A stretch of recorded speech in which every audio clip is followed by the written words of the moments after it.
In a world where ancient kingdoms have turned to dust and legends are forgotten, one prophecy still whispers through the winds. When darkness crowns the sky, the last guardian will rise. For 1,000 years, the sacred flame lay hidden beneath ruined temples, buried under the weight of betrayal and time. Empires searched for it. Warlords killed for it. None returned. Until now. A lone wanderer, exiled, broken, carrying a past he cannot escape, arrives at the edge of the forbidden valley. The land itself seems alive, shadows moving without bodies, echoes of battles long dead, and a silence so deep it feels like the world is holding its breath. As he steps forward, the ground trembles. Ancient doors, sealed since the dawn of history, begin to open. Inside, colossal statues of forgotten guardians line the path, their stone eyes suddenly glowing with faint light, as if recognizing their master has finally returned. But awakening the flame comes with a price. Far beyond the mountains, the dark sovereign feels it. Armies begin to march. Skies turn red. Oceans rage. Because the prophecy never said the guardian would save the world. Only that he would decide its fate. Standing before the sacred fire, the wanderer reaches out. Memories flood back, a fallen kingdom, a shattered crown, a promise made in blood. The flame ignites. Not around him, but within him. His eyes blaze like twin suns. Armor of living light forms across his body. The last guardian has awakened. And this time, he is not here to protect the world. He is here to judge it. The awakening of the last guardian did not bring hope. It brought fear. Across the continents, kings abandoned their thrones. Cities sealed their gates. Priests who once prayed for salvation now begged for mercy.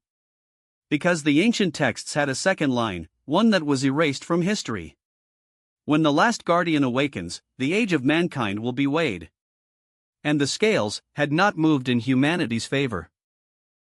Far in the north, glaciers that had stood since the birth of the world began to crack.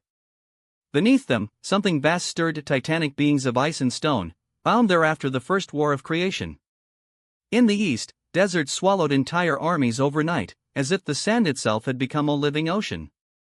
In the west, the sea rose without storm, swallowing ports, ships, and cities in silence. It was not chaos.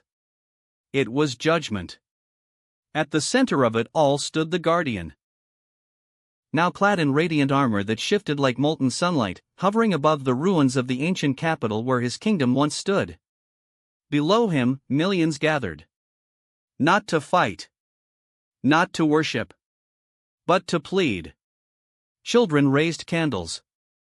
Old warriors laid down their swords. Mothers held up their babies, as if innocence itself might soften the heart of a god. For the guardian was no longer fully human. His voice, when he spoke, echoed across the sky itself. You built empires on bones. Called conquest destiny, and silence peace. Lightning crawled across the clouds like living veins. Tell me, why should your world continue? No one answered. Because deep down, they knew.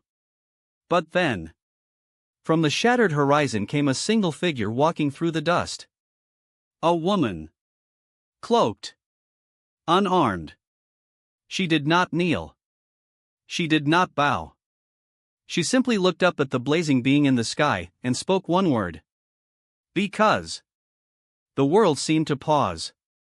Even the storms held their breath. She removed her hood. Her face carried scars, not of battle, but of survival. Eyes that had seen loss, cruelty, and grief, yet still burned with stubborn life. Because we are not the monsters you remember.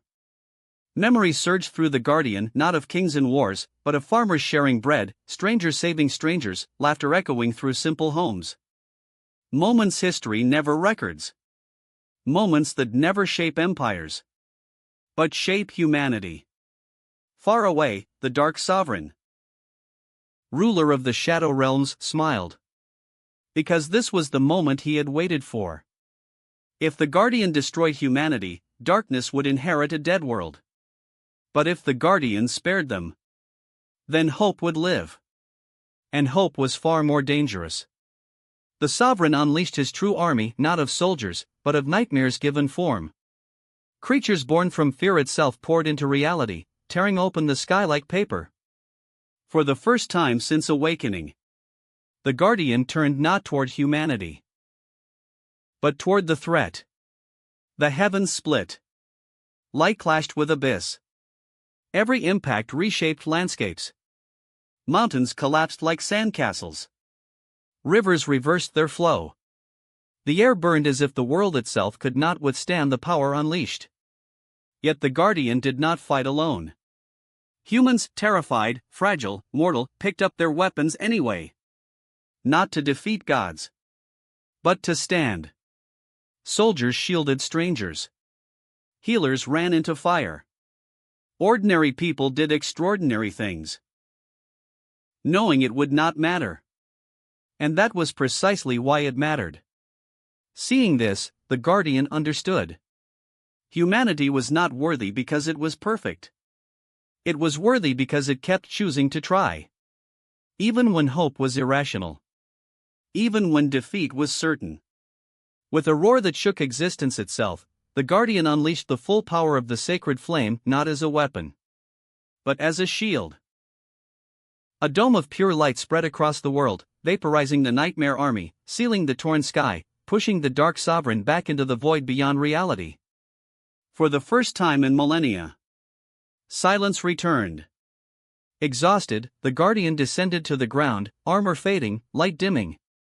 He looked human again. The woman stepped forward. "Is it over?" she asked. He looked at the people, bruised, frightened, exhausted, but alive. After a long pause, he spoke softly.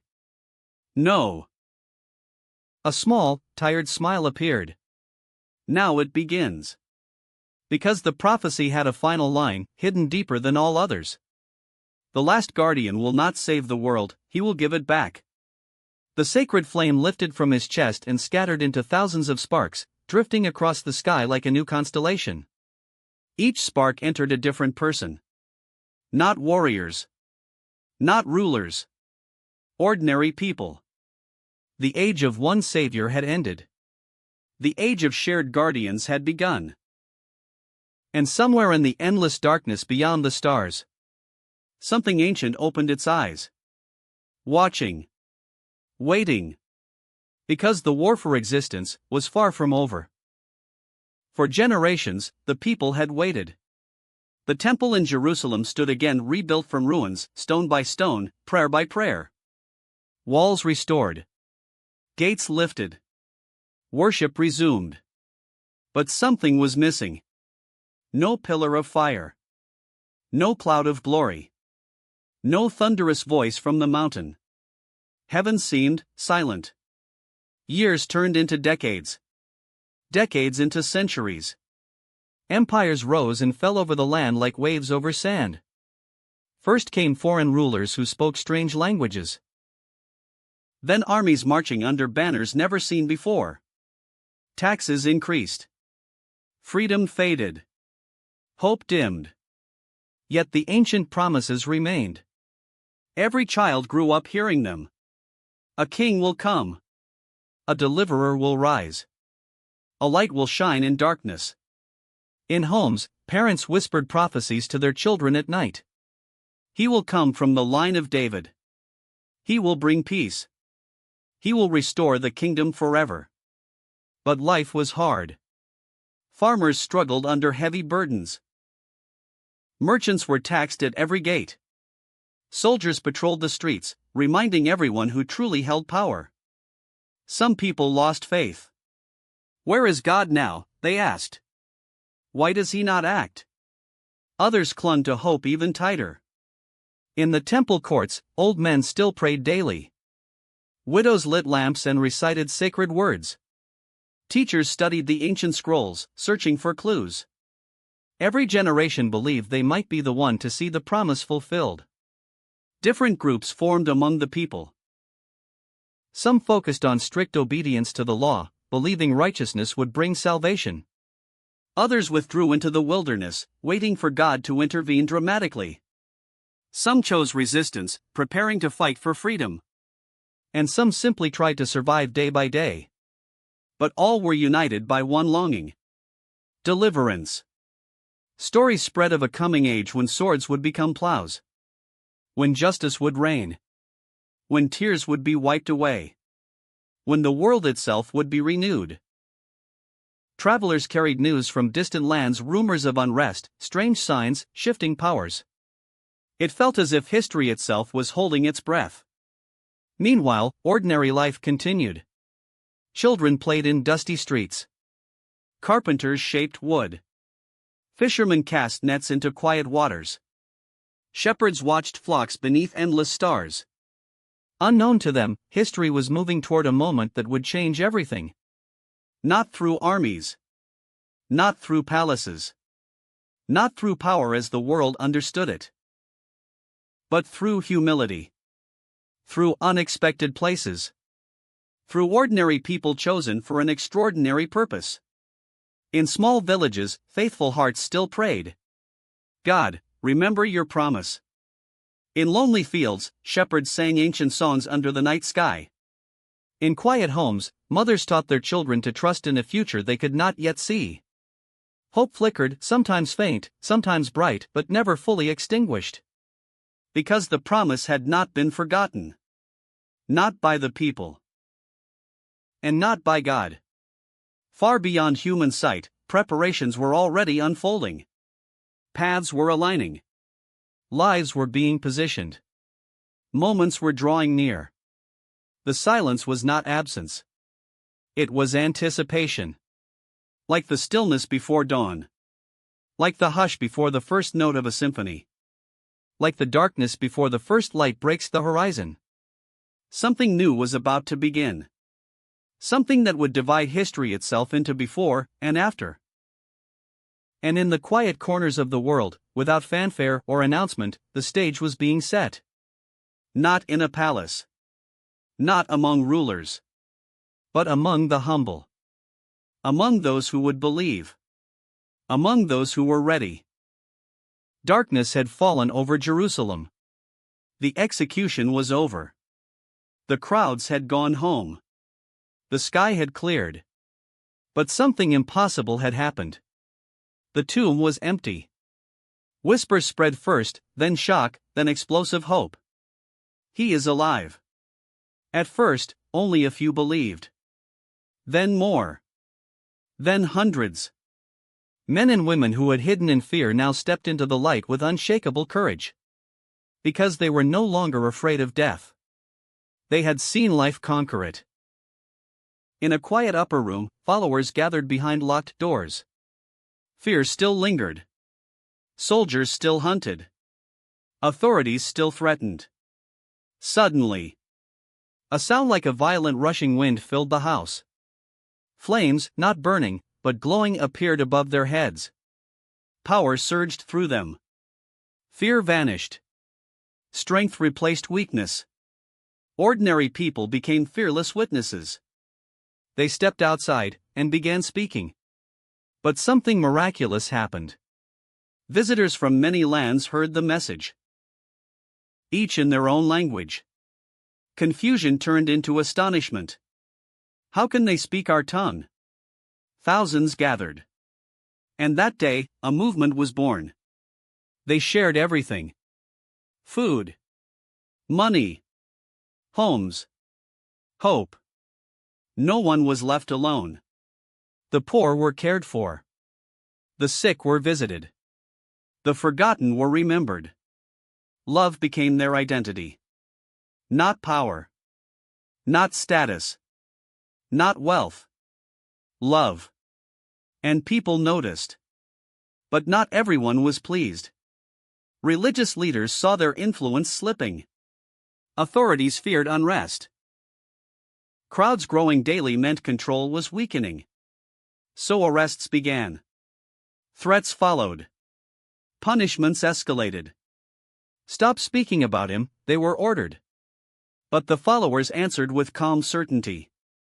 We cannot stay silent. Prisons could not contain them. Chains did not break their spirit.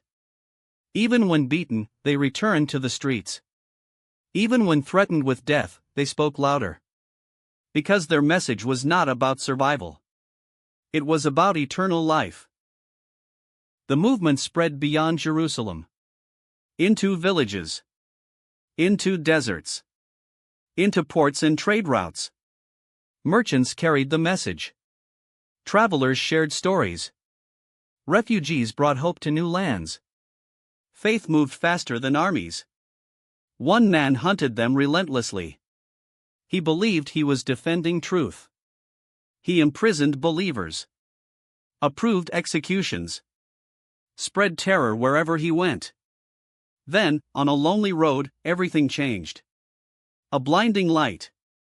A voice calling his name. He fell to the ground, trembling. The persecutor became a believer. The enemy became a messenger. And he would carry the message farther than anyone before him. Across seas. Across cultures. Across empires. Cities heard the message. Busy marketplaces. Philosophical centers. Military strongholds. Some mocked. Some debated. Some believed. Communities formed everywhere. Small at first, meeting in homes, sharing meals, praying together. No grand buildings. No political power. Just faith. Persecution intensified. Believers were arrested publicly. Some were executed as warnings. Families were torn apart. Yet the movement did not shrink. It grew. Because courage is contagious. Every act of sacrifice inspired more people. Every martyr strengthened the resolve of others. In secret gatherings lit by oil lamps, songs rose softly in the night. Not songs of despair. Songs of victory. Because they believed suffering was temporary. But what awaited them was eternal. Letters traveled between communities. Encouraging. Teaching. Correcting. Strengthening. Stand firm. Love one another. Do not lose hope. Light will overcome darkness. These words sustained people through unimaginable trials. Years passed. The message reached distant provinces, islands, deserts, mountains. Fishermen, soldiers, slaves, nobles all joined the growing movement. It crossed languages. It crossed cultures. It crossed borders no army could conquer. Because it moved heart to heart. And slowly, quietly, the world began to change. Cruelty softened. Charity increased. Communities cared for widows and orphans. Strangers became family. Not through force. Through transformation. Those early believers never saw themselves as heroes. They were ordinary people, changed by an extraordinary encounter. They had no certainty of safety. No guarantee of tomorrow. Only one conviction. The truth they had witnessed was worth everything. Empires believed they could crush it. History proved otherwise. Because faith rooted in hope, watered by sacrifice, and sustained by love, cannot be destroyed. It only grows stronger. From a small group hiding in fear, came a movement that would reach the ends of the earth. From whispered prayers in locked rooms, came a message proclaimed across nations. From suffering, came light. And that light continued to spread, generation after generation, century after century.